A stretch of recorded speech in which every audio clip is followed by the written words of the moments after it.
Hello there and welcome friends. This guide is all about the best scythes that you can find in Pathfinder Wrath of the Righteous. Now scythes can actually be surprisingly good weapons for critical based characters. They actually have the highest critical multiplier in the whole game out of all of the weapon types. By default, a scythe has ×4 critical multiplier. So whenever you score a critical hit, you deal 4 times the damage. And we can actually increase that to basically double the amount, so ×4 by default, ×5 from Mythic critical, ×6 from Trickster critical, ×7 from Fighter Mastery, the ability you gain at level 20, and then ×8 with the called Lethal Accuracy Rage power. So we actually deal 8 times the damage on all of our critical hits. 1000 damage from a single hit, which was a critical hit of course, 906 here and some secondary hits here. Surprisingly enough, there's also a pretty big amount of scythes that you can find in the game, spread throughout all of the chapters, so you'll never feel like you're missing out. And one of these scythes in particular is so powerful that it might as well be one of the best weapons in the entire game. And amusingly enough, some of the scythes actually have very unique effects. So without further ado, let's get started, and as usual, this list is in order of availability, how early you can find each one of these scythes. Alright, so the first scythe that you can find is actually Finian as usual. And yes, I know I often say Finian is the best for the early game, but don't worry, there's actually another scythe that you can find in chapter 1 as well. But for when you start the game, Finian is the best one. After all, you can get him pretty early, as soon as you finish the first dungeon. And I already have a guide on how to get Finian and upgrade him to all of his versions. As I've just said, during chapter 1 you can actually find another decent scythe, the Dark Glowing Scythe. So it's a +2 scythe, and whenever it lands a hit on the enemy, it deals an additional 1d3 points of negative energy damage, which is pretty good. And then they also have to pass a reflex saving throw of 15 difficulty class, or suffer an additional 1 negative energy damage each round for 1d4 rounds. Overall a very solid effect. Even if the enemy makes the save, they are still going to take 1d3 points of negative energy per hit. And finally, this scythe is also pretty easy, it's hard to miss. All you have to do is defeat the Jazzling boss that you can fight in the Grey Garrison area on the 2nd floor at chapter 1. So towards the end of chapter 1. Now chapter 2 is when the fun really starts for our scythe character, because that is when we get the extremely overpowered Wide Sweep scythe. This scythe has one of the best effects out of all of the weapons in the game. Whenever it lands a hit, it deals its weapon damage to all adjacent enemies. So if you were to ask me what's the best weapon for fighting packs of enemies, and there's a lot of trash mobs in the game, honestly it's this scythe, no matter what weapon you're specializing in, because this property of dealing your damage to all of the nearby enemies is simply amazing. I know it says weapon damage here, and you might ask, but what's weapon damage? You might wonder if it's just the 2d4 plus 5 here for example, but not really. It's actually the weapon damage with some modifiers added, so it's a lot higher than this, instead of just 7 to 13, because as you can see here, my actual damage is 99 to 109. This scythe is so powerful that you can actually last you through the entire game, even up to chapter 6 and the final boss itself. And remember, even though it's just +2 by default, you can simply cast Greater Magic Weapon to eventually turn it into +5, which is the maximum enhancement. So as I've just said, if you're fighting a big amount of enemies stacked together, you certainly want to have this scythe on hand. For single enemies like bosses, or other enemies that are only there by themselves, then you can use other scythes. And the best thing about Wide Sweep is that getting it is extremely easy. You can buy it as soon as chapter 2 starts. All you have to do is buy it from Wilsergarms, the merchant who will be at your campsite, and later in the Dresden city. Now, amusingly enough, you can actually get multiple copies of the scythe, at least as far as its current patch, because whenever, well, a new chapter starts, the merchants will restock their items. So if you buy this scythe at chapter 2, you'll also be able to buy it at chapter 3 and so on. But of course this might change in future patches, but it is the way it works at the moment. Now as soon as chapter 3 starts, you actually have 4 whole different scythes to pick from. That's right. Like I said before, there's a lot of scythes in Pathfinder Wrath of the Righteous. I'm guessing someone in the developer team must really like scythes as a weapon, because most of the other weapons don't have as many. And the first one is the Bane of Flesh. It is a +2 bleed scythe, So whenever it lands a hit on the enemy, they will bleed for 1d6 points per round. And it also has one of the most unique and amusing effects out of all of the weapons in the game. So you get to choose a creature, and whenever your party members attack it using the rapid shot feat, they won't take the -2 penalty to attack rolls, and as a matter of fact they will actually gain a +2 bonus to damage instead. So certainly very unique. I can't think of any other weapon in the game that has this interaction with a feat, at least not like the Scythe. But of course it has synergy with a ranged character, so if you're using Lun, Wendwag or Arushale and have a character with Scythes, then you might find this useful. To find the Bane of Flesh you actually have to enchant the Crusade relic called Phylactery of Stevanius the Rotten, and choose to turn it into a scythe. I already have a guide on the best Crusade relics that you can find links to the site here and down below. And in this guide I actually tell you to turn this relic into a ring, because the ring that you can make is very powerful. But if you use scythes, then you might consider making it into a scythe instead. The second scythe that you can find in chapter 3 is the Deadly Toll. It is a +4 scythe, so the enchantment is rather big for this point in the game, and it also has a +4 bonus to critical hit confirmations rolls. Now this effect doesn't really matter that much. It doesn't actually change your critical range, it just means you have a higher chance of actually confirming the critical hit after you make a critical threat. Because the way critical hits work is like this. For example, this character has 15 to 20 critical range. So if I roll 15 to 20 on the die, I actually get a critical hit, but I still have to confirm the critical hit by making an attack roll against the enemy. And this is where this bonus comes into play. Like I said, it doesn't really matter that much. Still, the Deadly Toll does sell for a pretty penny, and you can find it by defeating a certain demon army in Crusade mode, which is east of the Heart of Mystery area, so pretty easy to find. Now we actually have yet another scythe at chapter 3, the Mother's Call. It is a +3 unholy scythe, so deals an additional 2d6 points of damage against creatures of good alignment. This is kinda useless to be fair, because well, you don't really fight good aligned creatures in the game. They are mostly evil, like demons. The other effect is very unique as well. Whenever it deals a damage to an undead creature, they have to pass a will saving throw of 23 difficulty class, or be dominated under your command for 1d4 rounds. It is a unique effect, but I don't really think it's going to be that useful. If you want to roleplay a necromancer though, then I imagine you might find some use for this scythe in particular. And to get the Mother's Call scythe, you actually have to buy it from the Incubus merchant in Wintersun, and this merchant will only spawn after you make a deal with Jerrybeth and allow her to maintain her influence over the Wintersun village. Now for the last of the 4 whole scythes that you can find in chapter 3, we have of course the +3 version of Finian. As far as single targets, this is probably the best of the scythes of chapter 3 because, as usual, it has the Brilliant Energy property, which lets you bypass up to around -9 armor class from the toughest enemies in the game, especially on hard and unfair.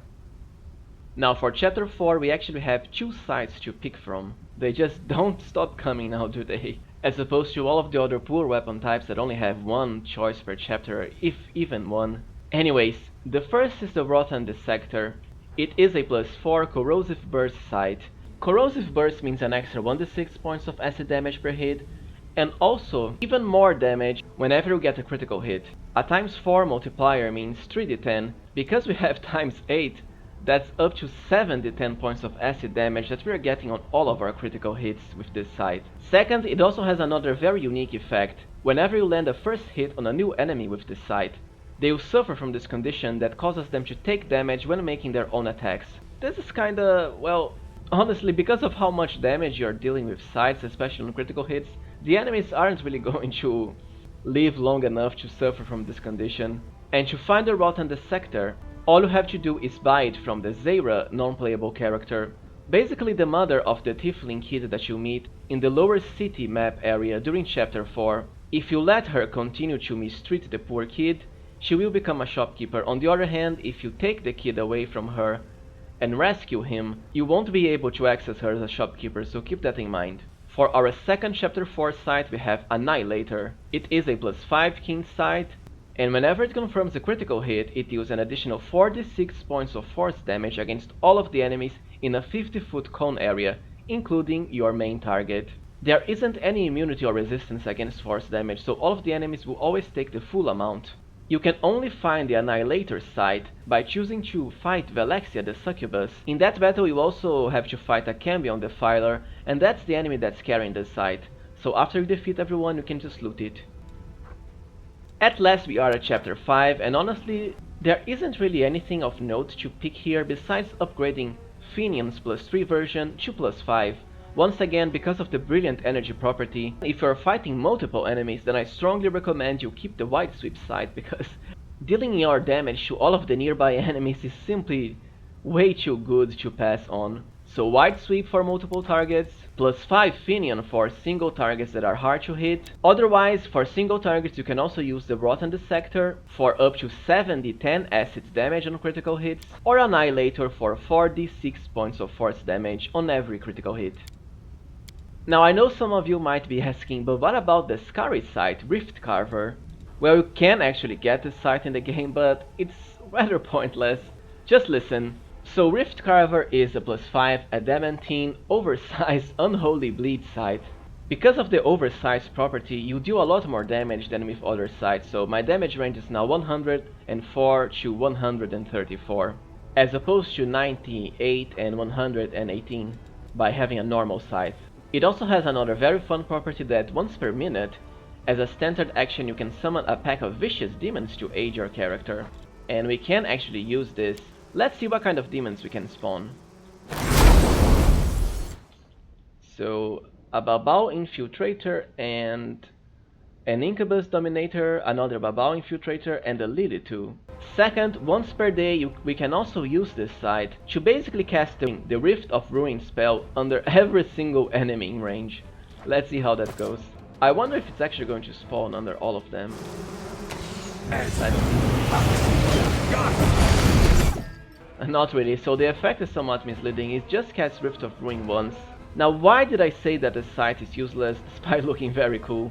Well, it's because you can only get it at the very end game and only during the secret ending. Basically, in the last fight of the game, and by last I do really mean the last fight of the entire game, if you defeat DESKARI there, you'll be able to loot his scythe from him.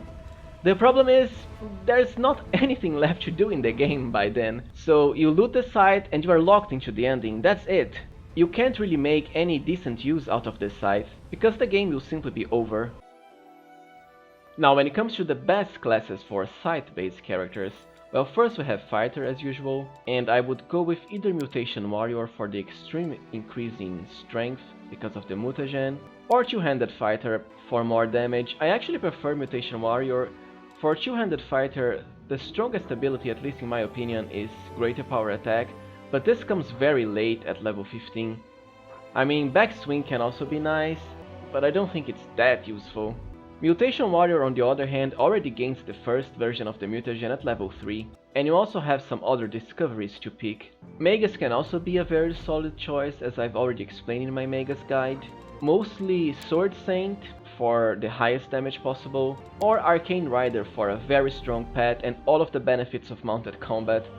And trust me, a scythe character with mounted combat and the Spirited Charge ability is going to deal insane amounts of damage, with the added benefit of avoiding all hits because the physical attacks from the enemies will target our horse's armor class. Scald is always solid as usual, you have enough free feats to make anything viable, and your rage powers will highly increase your attack bonus, damage, and even the multiplier towards the end of the game, with the help of the Lethal Accuracy rage power. Slayer can also be useful, either the normal Slayer or Spawn Slayer for more damage against larger and bigger demons. You do get sneak attack progression unlike all of the other classes, and of course the Slayer talents for free feats and very useful abilities like Wearing Strike and Opportunist.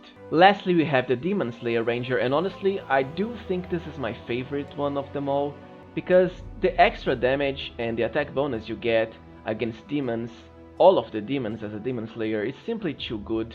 Don't forget all of the free feats, and of course you can even gain a pet, and your bonus against demons also applies to your pet, so if you thought your dog was already powerful, it's going to become even more overpowered with the aid of a Demon Slayer favorite enemy boost. Now as far as the best mythic path for a side character, well, it's without a doubt Trickster. And remember, I already have a guide explaining everything you need to know about the Trickster Mythic path and what makes it so powerful, linked to the site here and down below. The reason is that Scythes, as I said before, they have the highest critical multiplier damage of all of the weapons in the game.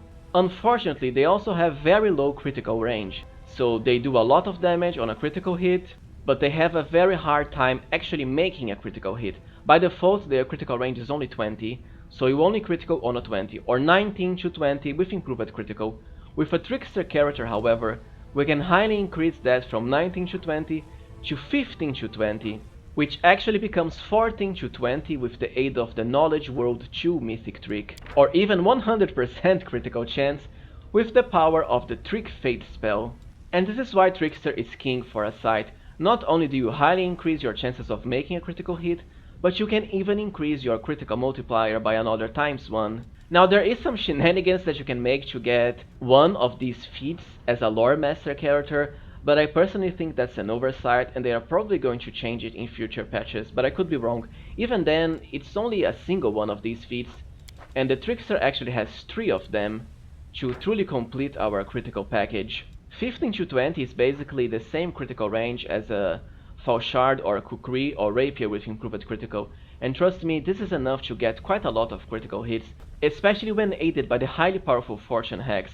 In my recently released guide on how to defeat Baphomet, I have a Falshard character with 15 to 20, and I actually got a critical hit 3 times against him in a row. I suppose you could say that if you are playing a full caster and have a scythe, like for example a cleric or a wizard or a sorcerer or an oracle, then you might consider going with Lich or Angel, because spellcasting merges on a whole other level of power. If you're not playing a full caster though, go with Trickster, trust me.